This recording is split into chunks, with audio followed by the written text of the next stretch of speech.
I've been planning this for about a week now, and I'm very lazy to get up in the morning. Well, what's up, everybody? Welcome back to another video. Good to see your smiling faces right in the morning. Today, we're going for bird watching. Alright, before we go out for bird watching, we have to be clear on 3 rules. Alright, the first one, you do not disturb the birds. Second, you do not disturb the birds. Third, watch your back. Yeah. You have to be conscious about your environment, and you have to stay alert all the time. You don't want to be bitten by a snake, or you don't want to run into a huge beehive like that.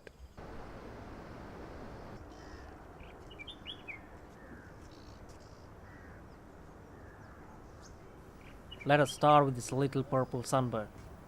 The male purple sunbird is a metallic blue and purple overall, with maroon feathers on the breast. They feed on nectar and also on small insects.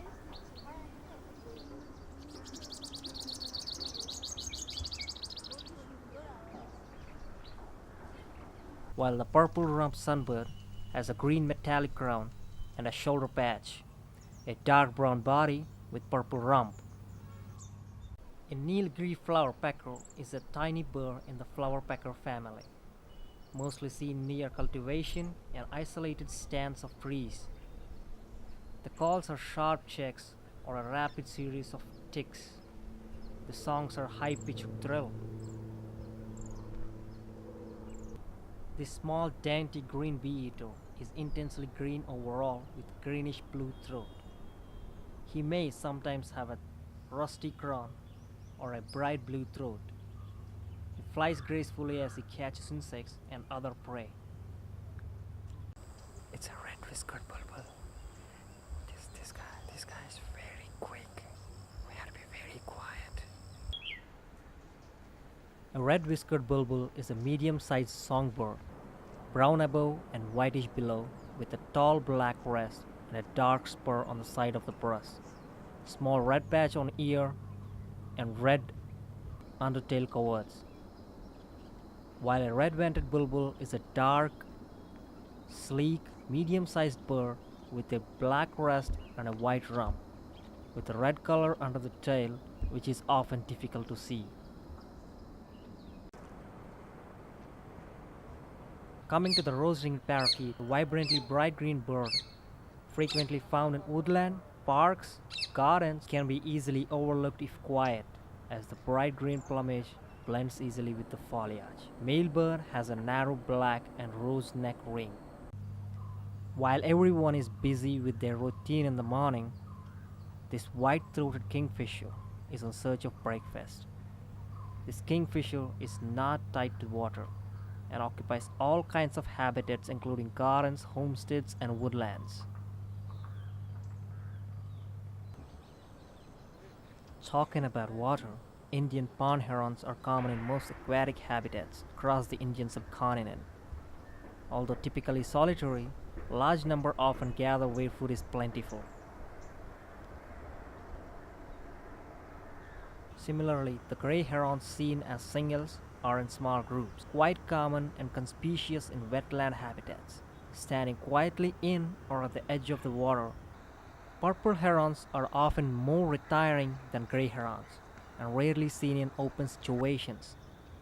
Favors fresh marshes with tall reeds and other vegetation. Little egrets are also common in wetlands, at lakes, along rivers, and almost everywhere with small fish. Also called a small snow-white heron with slender dark bill and blackish legs. Cattle egrets are small, compact white herons with stout yellow bill, often seen on dry lands. They feed by following cattle or tractors in the fields. This large wadder with a white body and bare black hair and neck is black-headed ibis. He probes into mud and shallow water with his long down-curved black bill, sometimes submerging his entire head. While ibis birds are in a hurry, the Indian spotted-billed ducks are having a blissful morning ride. These are usually not seen associating with other species, often seen in small groups, dabbling or tipping up in shallow water or walking on marshy land at the edge of the freshwater lakes or in cultivated fields. Great cormorants are another peaceful birds. Found nearly worldwide, they dive frequently and feed on fish. This water bird with a very long pointed bill is Oriental Darter. He impales fish underwater with his dagger-like bill. He often perches upright on a rock, drying himself with outstretched wings.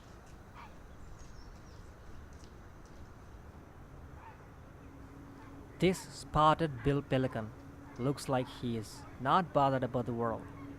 This large pale water bird nests in noisy colonies in trees bleached by droppings.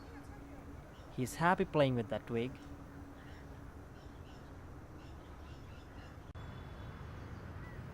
Another large bird is a painted stork. These storks typically fly with their head and neck dropping almost at or below the belly level. Seen near water bodies such as wetlands, marshes, and flooded agricultural fields.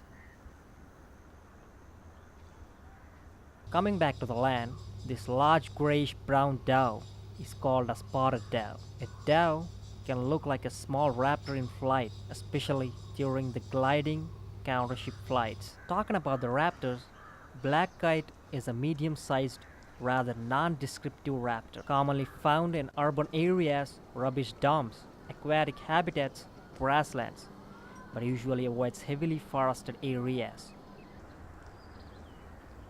This proud-looking beast is Brahmini kite, also known as red-backed sea eagle in Australia, usually associated with both inland and coastal wetlands in tropical Asia.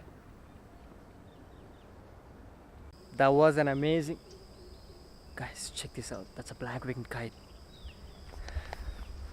Small and distinctive falcon-like kite, light underneath, blue-gray above with conspicuous black shoulders formed by the black wing coverts. Black-winged kites are found in open savanna, semi-deserts, and agricultural lands with scattered woods. Varied flight style with deep wing beats, they have a broad diet, mainly consisting of small grassland rodents, but will also take birds, lizards, snakes, and frogs from the ground. They will catch bats and large insects while in flight.